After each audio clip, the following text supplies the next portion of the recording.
High views, good afternoon, welcome to smart investor. Markets లో ఒకసారిగా weakness prevail అవుతూనే ఉంది. చైనా మార్కెట్ నుంచి వస్తున్న నెగిటివ్ సంకేతాల నేపథ్యంలో మన మార్కెట్స్ ఇవాళ చాలా వీక్ గా కనిపిస్తున్నాయి. 7.5 బిలో నిఫ్టీ టెస్ట్ చేస్తుంది.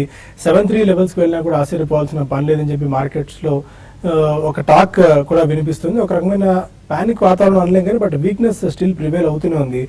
ఆల్మోస్ట్ ఫిబ్రవరి 2014 స్థాయిలకు నిఫ్టీ దిగి వచ్చిందని చెప్పుకోవాలి. దానికి తోడు బ్యాంక్ నిఫ్టీ కూడా 52 వారాల కనిష్ట స్థాయిని టెస్ట్ చేసింది. సెన్సెక్స్ అండ్ నిఫ్టీ నిన్న 52 వీక్ లో టెస్ట్ చేసి ఇవాళ బ్యాంక్ నిఫ్టీ కూడా అదే రూట్ ఫాలో అవుతుందని చెప్పుకోవాలి. మేజర్ మూవర్స్ లో మనం చూసుకున్నట్టు జెట్ ఎయిర్వేస్ ఒకటే కొద్దిగా పాజిటివ్ కనిపిస్తుంది నిఫ్టీలో. అండ్ రిలయన్స్ చూసుకున్న, axis bank, state bank of India ఈ షేర్స్ అన్ని కూడా బాగా వీక్ గా మనకు కనిపిస్తున్నాయి. బ్యాంకింగ్, ఐటీ, ఆటో రంగ షేర్స్ లో అమ్మకాల ఒత్తిడి ఎక్కువగా కనిపిస్తోంది. State bank of India below 200 rupees వెళ్ళినా ఆశ్చర్యపోవాల్సిన పని లేదన్నట్టు కనిపిస్తుంది. ఇప్పటికే 6 నెలల్లో దాదాపు 37% స్టేట్ బ్యాంక్ ఆఫ్ ఇండియా నష్టపోయింది. అండ్ 6 months లో పంజాబ్ నేషనల్ బ్యాంక్ కూడా 30% వరకు నష్టపోయిందని చెప్పుకోవాలి. 100 రూపీస్ బిలో వచ్చినా ఆశ్చర్యపోవాల్సిన పని లేదన్నట్టు కనిపిస్తుంది. మరోవైపు ఇంటర్నేషనల్ మార్కెట్స్ లో క్రూడ్ ఆయిల్ బాగా వీక్ గా ఉంది. $31 దిగువ కూడా వచ్చింది. జూన్ 2014 స్థాయిలకు 12 సంవత్సరాల కనిష్ట స్థాయి కూడా క్రూడ్ ఆయిల్ దిగి వచ్చింది. ఓవరాల్ గా వాతావరణం అంతా చాలా నీరసంగా కనిపిస్తోంది. చైనా ఎఫెక్ట్ ప్రపంచ మార్కెట్ల మీద ఎక్కువగా ప్రభావం చూపెట్టి మనకు కనిపిస్తోంది. 52 వీక్ లో మనం ఒకసారి చూసుకున్నట్లయితే అలహాబాద్ బ్యాంక్ ఆల్మోస్ట్ 50 వీక్ లో టచ్ చేసిన స్టాక్స్ అని కూడా బ్యాంక్ రంగ స్టాక్స్ ఉన్నాయి. వాటిలో కూడా పిఎస్యు బ్యాంక్ స్టాక్స్ ఎక్కువగా ఉన్నాయి.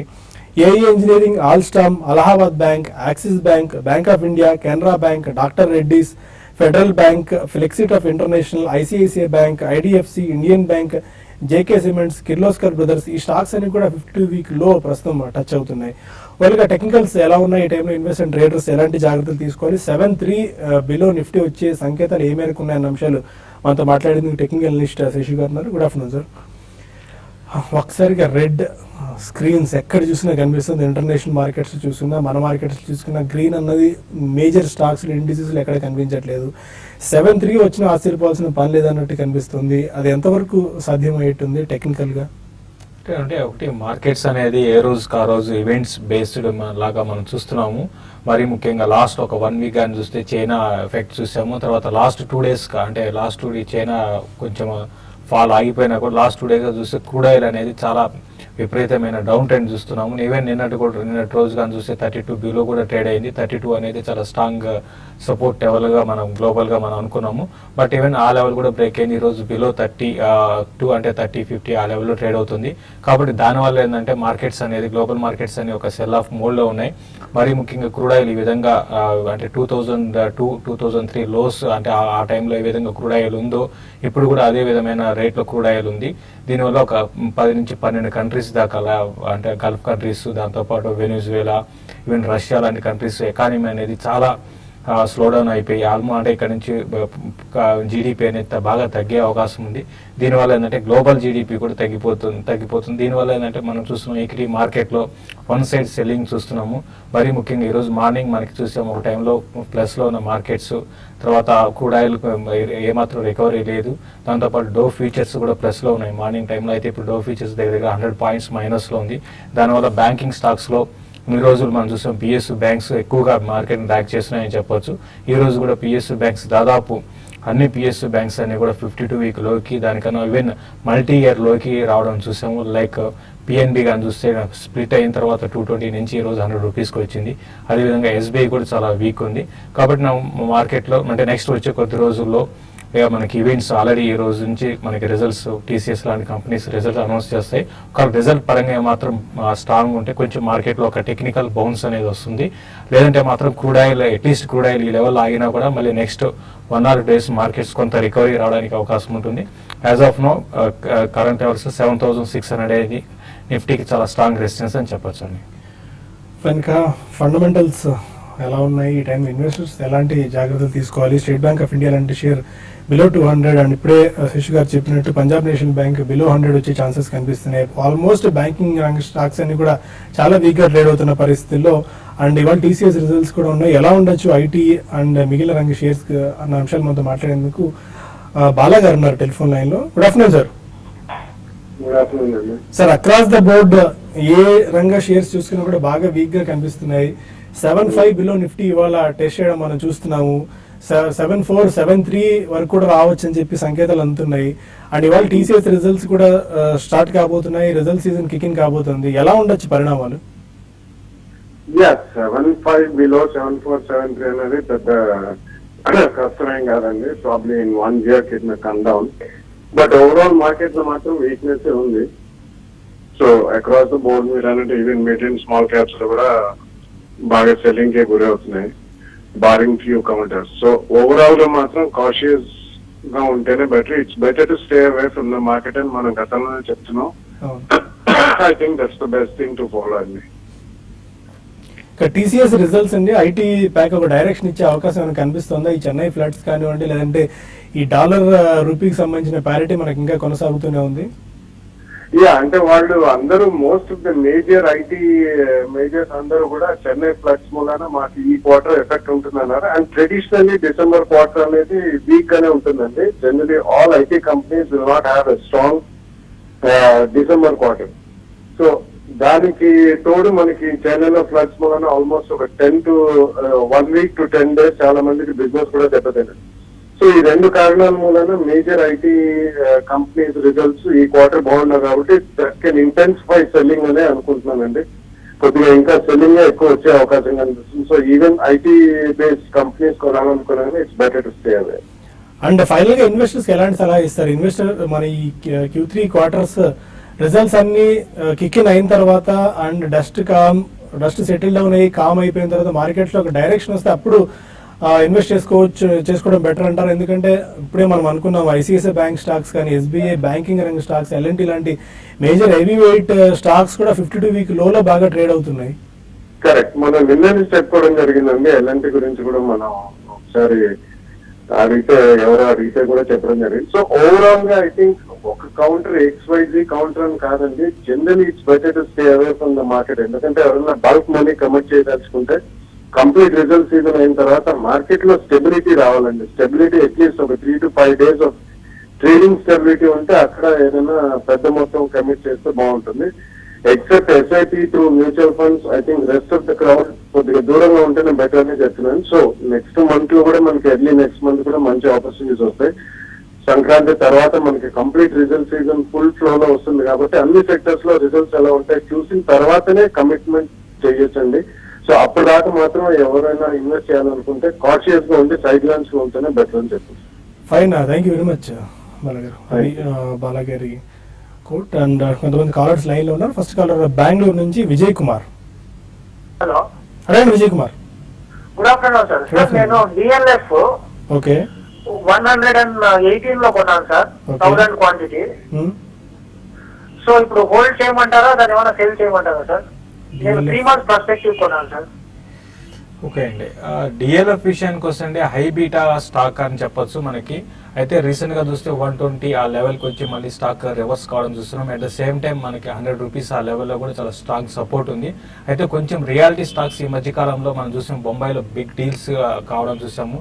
కొంచెం రియల్ ఎస్టేట్ కొంచెం సెక్టర్ అంతా కూడా ఇన్ని రోజులు కన్సాలిడేషన్, అంటే ఒక దగ్గరగా 5 to 6 years డౌన్ ట్రెండ్ నుండి ఒక లాస్ట్ 1 year 1.5 year గా కొంచెం కన్సాలిడేషన్ తర్వాత ఒక అప్ ట్రెండ్కి వచ్చింది. కాబట్టి దాని దృష్టిలో పెట్టుకుంటే మీరు లాంగ్ ఈవెన్ 3 to 4 months కోసం అయితే మీరు కరెంట్ లెవెల్స్ లో హోల్డ్ చేయండి. ఈ కొంచెం వీక్ ఇమీడియట్ ట్రెండ్ అయితే మాత్రం 104, 102 దగ్గరికి రావచ్చు. అక్కడ నుంచి బౌన్స్ బ్యాక్ అయ్యవచ్చు. నెక్స్ట్ 3 to 4 months లో 120 and 135 లెవెల్స్ టెస్ట్ చేయొచ్చండి.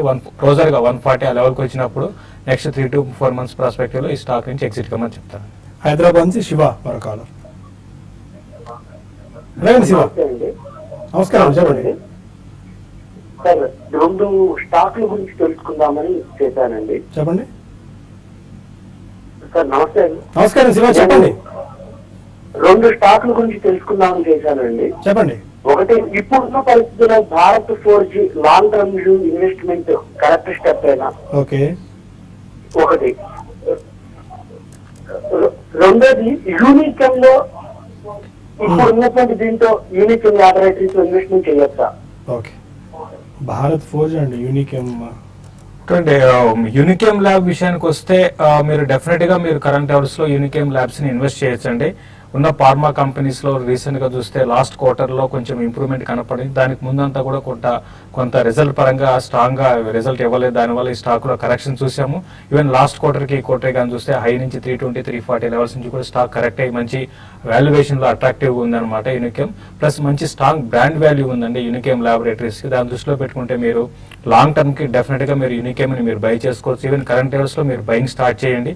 ఎందుకంటే ఇక్కడ నుంచి కొంచెం ఫార్మా కౌంటర్స్లో కొంత కంపేర్ టు అదర్ సెక్టర్తో కంపేర్ చేసుకుంటే కొంచెం డిఫెన్సివ్ అనుకోవచ్చు. భారత్ ఫోర్జ్ కూడా మీరు అన్నారు లాంగ్ టర్మ్ అంటున్నారు కాబట్టి డెఫినెట్గా భారత్ ఫోర్జ్ని కూడా మీరు కరెక్ట్ లెవెల్స్లో బై చేయొచ్చు. ఎందుకంటే కరెక్ట్ 100% మన బాటంలో ఏ స్టాక్ అని ఎవరు బై చేయలేరండి.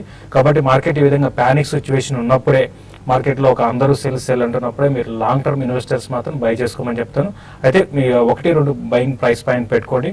ఇప్పుడు 52 వీక్ లోకి ఆల్మోస్ట్ దగ్గర ఉంది కాబట్టి 760 అండ్ 820 మధ్యలో కొన్ని రోజులు ఆగే అవకాశం ఉంది. ఈ లెవెల్స్లో మీరు బై చేసుకొని 1 to 2 years కోసం అయితే ఒక 20-30% మీరు ప్రాఫిట్స్ ఎక్స్పెక్ట్ చేయొచ్చండి. కరీంనగర్ నుంచి శ్రీనివాస్ మన కాలర్. అడగండి శ్రీనివాస్ గారు. సార్ నమస్తే సార్. నమస్కారం, చెప్పండి. సార్ హెచ్డిఎఫ్సి ట్రేడింగ్ కోసం రేంజ్ చెప్తారా సార్? కిందికి వచ్చినప్పుడు ఎప్పుడు కొనాలి, ఎప్పుడు అమ్మాలి? HDFC trading range. ఇప్పుడు హెచ్డిఎఫ్సి విషయానికి వస్తే రీసెంట్ గా చూస్తే హెచ్డిఎఫ్సి ఈవెన్ బ్యాంక్స్ అన్ని కూడా చాలా వీక్ గానే ఉన్నాయండి. కాబట్టి కరెంట్ లెవెల్స్ లో మీరు హెచ్డిఎఫ్సిని మీరు అదే కంపేర్ చేసుకుంటే అదర్ బ్యాంక్స్ తో కంపేర్ చేసుకుంటే హెచ్డిఎఫ్సి అనేది కొంచెం పర్వాలేదు అనిపిస్తుంది. 1140 ఆ లెవెల్కి వచ్చినప్పుడు హెచ్డిఎఫ్సిని మీరు బై చేసుకోవచ్చు. ఈవెన్ కరెంట్ లెవెల్స్ లో కూడా మీరు అంటే కొంచెం రిస్క్ తీసుకోగలిగితే 1120 దగ్గర స్టాప్ లాస్ పెట్టుకొని మీరు బయింగ్ చేయమంటాను. 1220 దగ్గర వరకు వచ్చి మళ్ళీ కొంచెం రెసిస్టెన్స్ ఫేస్ చేయొచ్చు. బట్ ఉన్న బ్యాంకింగ్ లో కొంచెం హెచ్డిఎఫ్సి అనేది కొంచెం స్ట్రాంగ్ ఉందని చెప్పొచ్చు అండి. ఇంకా మరిన్ని కాల్స్ అండ్ ఈమెయిల్స్ తీసుకునే ముందు స్మార్ట్ ఇన్వెస్టర్లో ఒక చిన్న బ్రేక్ తీసుకుందాం.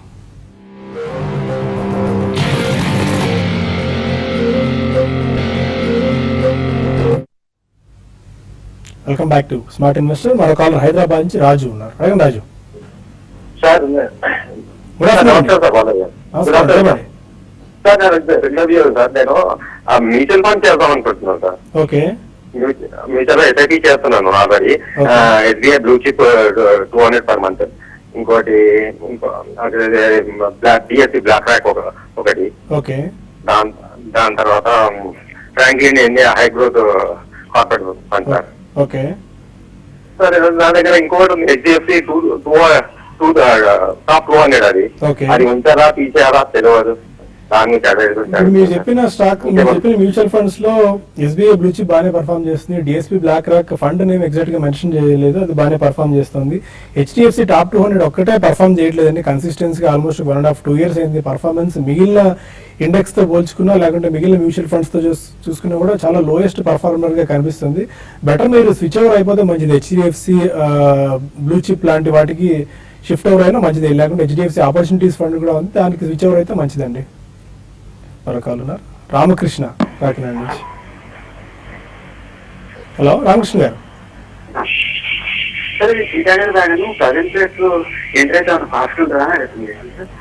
టీటాగర్ వ్యాగన్స్ ఇవాళ కొద్దిగా యాక్షన్ కనిపించింది. రైల్వే రిలేటెడ్ స్టాక్స్ అన్నిట్లో కూడా. రైల్వే రిలేటెడ్ స్టాక్స్ లో ఆల్రెడీ అంటే మూమెంటం ఒక 2 months కొంచెం యాక్టివ్ గా ఉంటాయండి. ప్లస్ రైల్వే అన్ని కూడా చూసుకుంటే లాస్ట్ ఒక 2-3 ఏళ్ళతో కంపేర్ చేసుకుంటే ఒక అప్ ట్రెండ్ అనేది సస్టైన్ అవుతుంది. సస్టైన్ అప్ ట్రెండ్ అనేది ఉంది. ఈవెన్ టిటాగర్ వ్యాగన్ లో కూడా చూసుకుంటే రీసెంట్ గా 170 లెవెల్స్ నుంచి కరెక్ట్ అయ్యి ఇప్పుడు ఒక 140 and 145 జోన్ లో ఉంది. ఏదైనా కూడా కరెంట్ లెవెల్స్ లో మీరు కరెక్షన్స్ లో క్లోజర్ గా 140 ఆ లెవెల్ కి వచ్చినప్పుడు దీన్ని మీరు నెక్స్ట్ 1.5 to 2 months అంటే బడ్జెట్ కి ముందు వరకు మీరు హోల్డ్ చేసుకోండి. బై చేయాలనుకుంటే మాత్రం కరెంట్ లెవెల్స్ లో బై చేసుకోవచ్చు. ఈవెన్ లాంగ్ టర్మ్ కూడా మీరు దీన్ని కన్సిడర్ చేసుకోవచ్చు అండి. నెల్లూరు నుంచి శ్రీనివాస్ మరో కాలర్. నమస్తే అండి శేష్ గారు.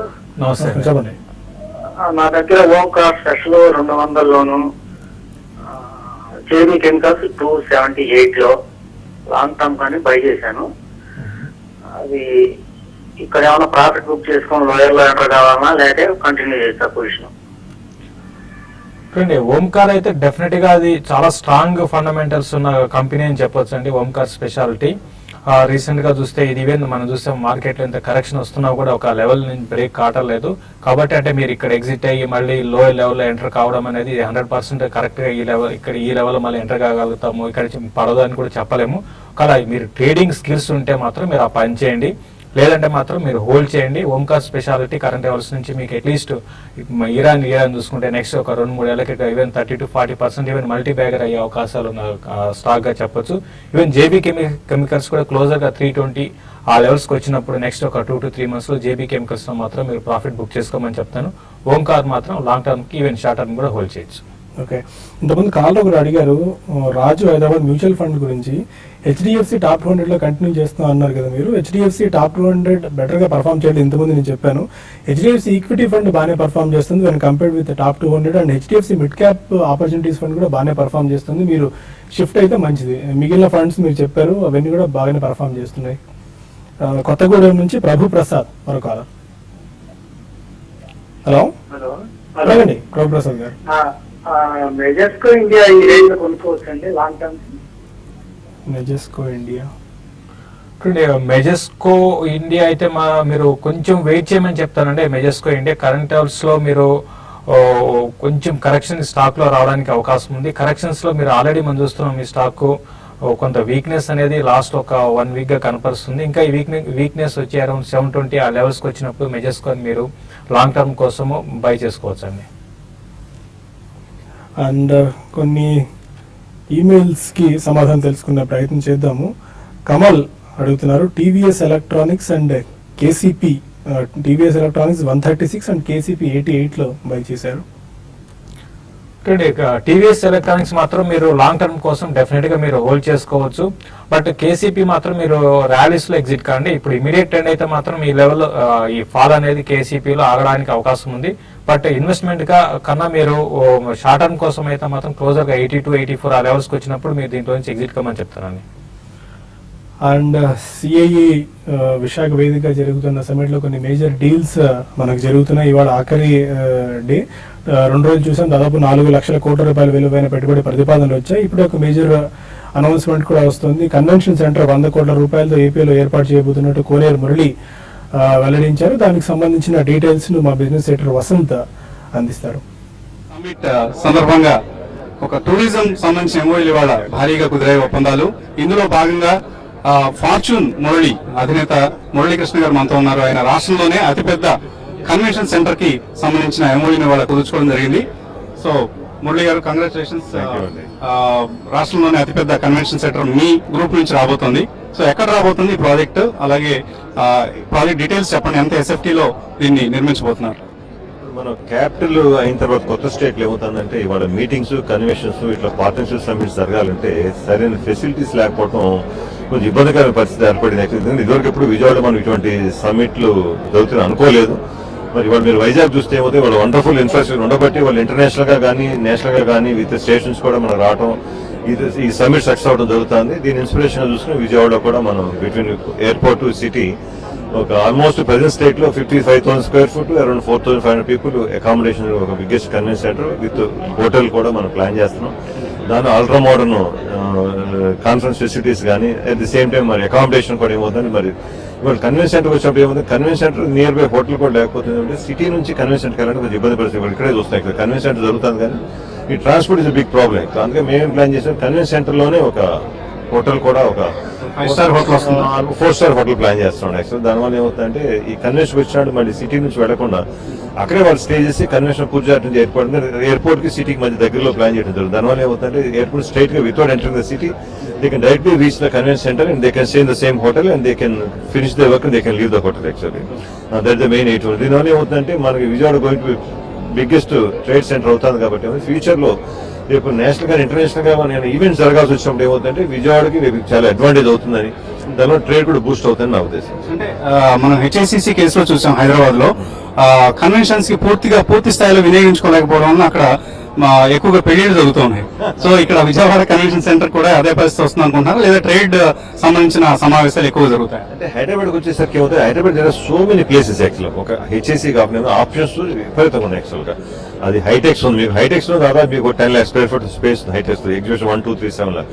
ఎప్పుడైతే అవైలబిలిటీ ఎక్కువ ఉండేసరికి ఏమవుతుందంటే ప్రతి కన్వెన్షన్ సెంటర్ ఆ డిమాండ్ తగ్గట్టుగా రీచ్ అవ్వలేకపోతాను. మనకి విజయవాడకి వచ్చేసరికి న్యూ క్యాపిటల్ కాబట్టి at the moment you don't have any convention centre. మరి ఫస్ట్ కన్వెన్షన్ సెంటర్ డెఫినెట్ గా దీనికి డిమాండ్ ఉంటుంది. అది ఎప్పుడైతే కూడా ఏమవుతుందంటే ఎప్పుడైతే ఇన్ఫ్రాస్ట్రక్చర్ ఫెసిలిటీ ఉందో అప్పుడే డిమాండ్ క్రియేట్ అయిపోతుందండి. డిమాండ్ వచ్చి ఇన్ఫ్రాస్ట్రక్చర్ క్రియేట్ చేయడం కాదు, యాక్చువల్గా మన ఇన్ఫ్రాస్ట్రక్చర్ క్రియేట్ చేస్తే డెఫినెట్ గా అంతే కదా, డిమాండ్ ఆటోమేటిక్ ఫెసిలిటీ డిమాండ్ వచ్చి ఇప్పుడు సపోజ్ ఇలాంటి సబ్మిట్ ఉంది, విజయవాడ కూడా ఇటువంటి ఫెసిలిటీ ఉంది అనుకోండి, యాక్చువల్ వైజాగ్ ఫెసిలిటీ లేదు, లేకపోతే వాళ్ళు రెడీమేడ్ ఇన్ఫ్రాస్ట్రక్చర్ వాళ్ళు క్రియేట్ చేసి ఢిల్లీ తీసుకుని వాళ్ళు చేయడం జరిగింది. అదే పర్మనెంట్ ఇన్ఫ్రాస్ట్రక్చర్ ఉంటే ఏమవుతుంది, ఇట్లాంటి సబ్మిట్స్ మనం ఏనే మూమెంట్ ఎప్పుడు కాలం చేయడానికి రెడీగా ఉంటే బాగుంటుంది నా ఉద్దేశం. అలాగే ఇది హెచ్ఎస్సిసి విషయంలో మనం కొద్దిగా పీపీపీ మోడల్ లో చేశారు. అది అంటే ల్యాండ్ అలొకేషన్ ప్రభుత్వం చేసింది, దుబాయ్కి చెందిన నోవటెల్ గ్రూప్ దాన్ని కన్స్ట్రక్ట్ చేయడం జరిగింది. మీరు దీన్ని పూర్తిగా ప్రైవేట్ గా చేస్తున్నట్లుగా అనిపిస్తుంది. మేము ఎక్కడ గవర్నమెంట్ తో ఏమీ లింక్ చేయట్లేదు, టోటల్లీ 100% ప్రైవేట్ ప్రాజెక్ట్. దానివల్ల ఏంటంటే మన గవర్నమెంట్ కన్సెషన్ దీనిలో ఇంప్లై అవ్వదు కాబట్టి పూర్తిగా మనం ట్రేడ్ కి, ఎగ్జిబిషన్స్ కి, కన్వెన్షన్స్ కి ఇయర్మార్క్ చేద్దాం అనుకుంటున్నాం. అంటే ఇది పూర్తిగా మీ ల్యాండ్ లో, మీరు కొన్న ల్యాండ్ లో చేస్తున్నారు. ఎంత ఇన్వెస్ట్ చేయబోతున్నారు? ఈజ్ 100 crore ప్రాజెక్ట్ అవుతుంది యాక్చువల్గా. అంటే ఎటువంటి బిజినెస్ అంటే మీరు రెవెన్యూ మోడల్ ఎలాంటిది, ఎప్పటిలోగా దీనికి సంబంధించిన బ్రేక్ ఈవెన్ సాధించగలం అనుకుంటున్నారు? నేను అనుకోండి ఇది ఫస్ట్ ఇయర్ బ్రేక్ సాధిస్తాను అనుకుంటాను. ఎందుకంటే విజయవాడ వాళ్ళ భూమ్ ఎందుకంటే వాళ్ళ క్యాపిటల్ అయిన తర్వాత ఇంటర్నేషనల్ గా, నేషనల్ గా కూడా ఏముంది, అన్ని రకాల సెమినార్స్, వర్క్షాప్ జరగాలంటే ఏమవుతుంది, చాలా కంజెస్టెడ్ ప్లేస్ లో జరగాల్సిన పరిస్థితి ఏర్పడింది. సరైన ఫెసిలిటీ ఉంది కానీ ఫెసిలిటీ సరైన స్పేస్ సరిగ్గా లేదు. మాక్సిమం 800,000 పీపుల్ దాటి వాళ్ళు విజయవాడ కన్వెన్షన్ ఫెసిలిటీ లేదు యాక్చువల్. దానికోసం మనం దాదాపు 4,000 people at a time with hotel accommodation, infrastructure, parking అన్ని కలిపి మనం చేయడం జరుగుతుంది. ఎప్పటికి పూర్తవుతుంది ప్రాజెక్ట్? నేను ఈ రీడింగ్ లో పూర్తవుతాను అనుకుంటున్నాను. సో కంగ్రాట్స్ మురళి గారు. Thank you.